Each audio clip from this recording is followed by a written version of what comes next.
the pace slows down for every player here because you got to wait twice as long to get to the board. Well, 3 times as long. Normally you wait for 1 player.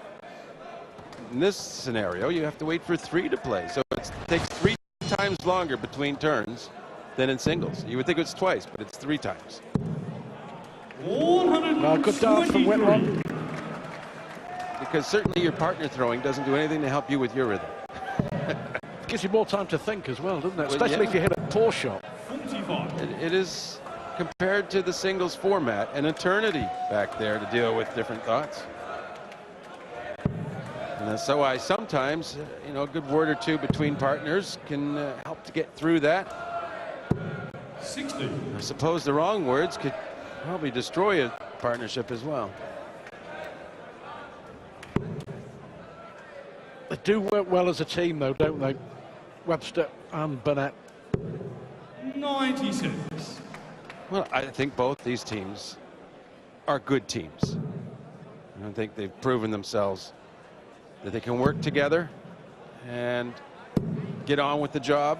140. Not worried about finger pointing or anything like that. It's one focused, win enough legs, and they win the match. 140.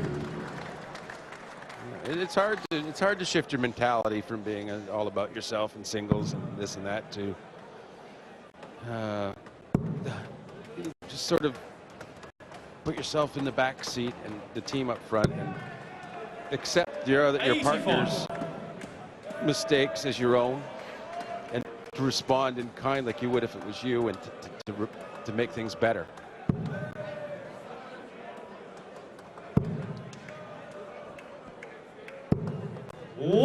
That's okay. Some pressure on this for Whitlock. I think he's hit a 5 there. You look at treble 20, I think. 41. Well, a big visit this may turn out to be for Mark Webster. Treble 20.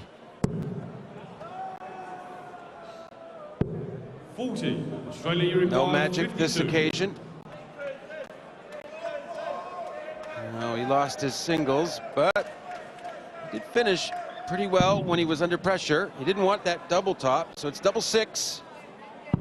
That's one way of doing it. Yeah, it's a perfect double 6. Signaling Wells to throw first.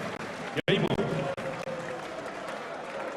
You know, much better to have a double top when you're going for the single than the treble in that scenario and bust. 45.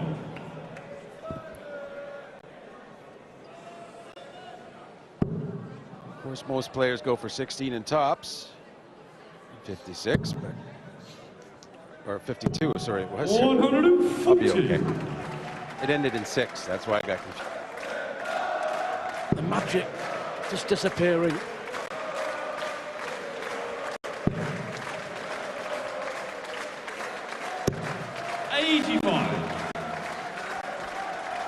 But the Aussies have stolen the darts here.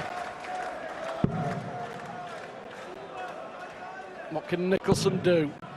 Well, 6 scored is the answer so far. 26. Well, you got to take the good with the bad as a partner. Simon's just telling him, don't worry about it. I'll get a big score. 95. Again, and we'll be rolling. True to his word, Simon producing. Perfect.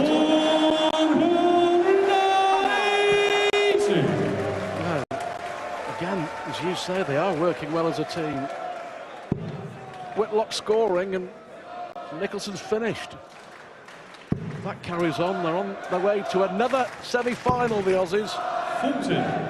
Ooh, and I wouldn't say it was a key moment. It didn't really make the hugest of difference in scores because he couldn't have left the finish if it had gone in the treble even. But still, the morale, it's affected. 43. And speaking of morale, Nicholson's is sagging as well, struggling in this leg after getting that finish in the first. 45. Australia, you require 112. For 2-0 and for control.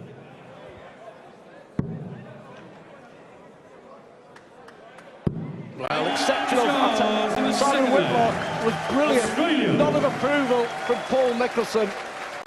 Third leg, Australia to throw first. He hit a 118, finishing off with a ton-plus finish. And he started off with over a ton score. You know, that was all Simon Whitlock there, and no one's happier about that than Paul Nicholson. 100. If you don't play well, you're not competing with you want your partner to get you off the hook. That's the beauty of a partner. 96. See, that's one luxury you don't have in the singles game. No one bails you out ever. Sometimes your opponent does, you know, that's one of those really scratchy games, but yeah, he's back. His spirits there. He's a little bit in and out in this tournament, but when he keeps seeing his partner bail him out and perform well, it just gives him the strength he needs to dig deep. Well, he's responded to what he has seen his partner do. 85. And I think that was also the case yesterday with Webster and Burnett. And Burnett really had a difficult singles match to win the Keep It Alive, and he did so. And he kept them alive through most of the pairs match before Webster finally clicked in and had that magical final leg. 96. I mean, really, you just want one of the two of you playing magically well, and you're happy normally.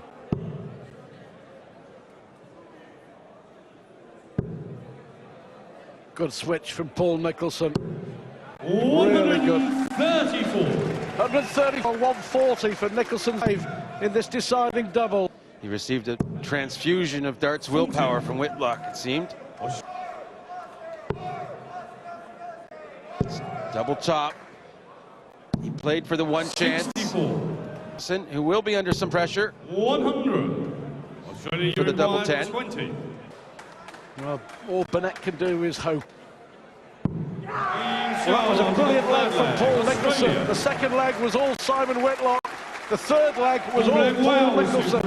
Australia are one away from the semi-finals.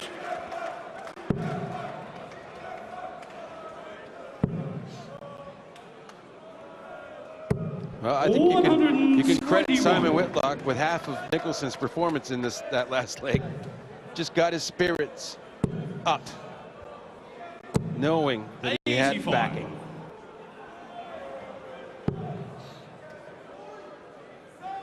It's just one sink. 85. The Welsh hopes.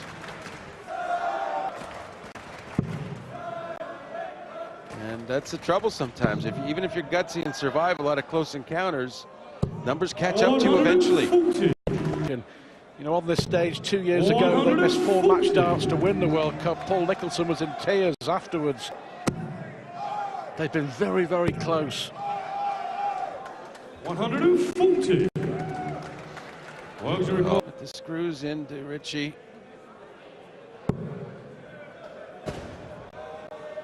Just getting a treble's difficult at this point. He has done, so he's down to 75, 51 for 24. 97. Single to double, if Mark gets a chance. 136, one of these kind of, you got to get 2 trebles, but it's a favored one. It just seems to click for most pros. Couldn't follow the first. I bet he's surprised at that. So many times it just seems to go straight in if you get the first one. 78. Well, you require so to stay in it, Mark Webster. Oh, he's missed the big 18, so he's only going to get 1 dart. He should have had 2 darts at tops. 18. And that may be the last dart. Australia, the Webster and the Welsh throw. Yes, he's got to feel bad after surviving so many close ones.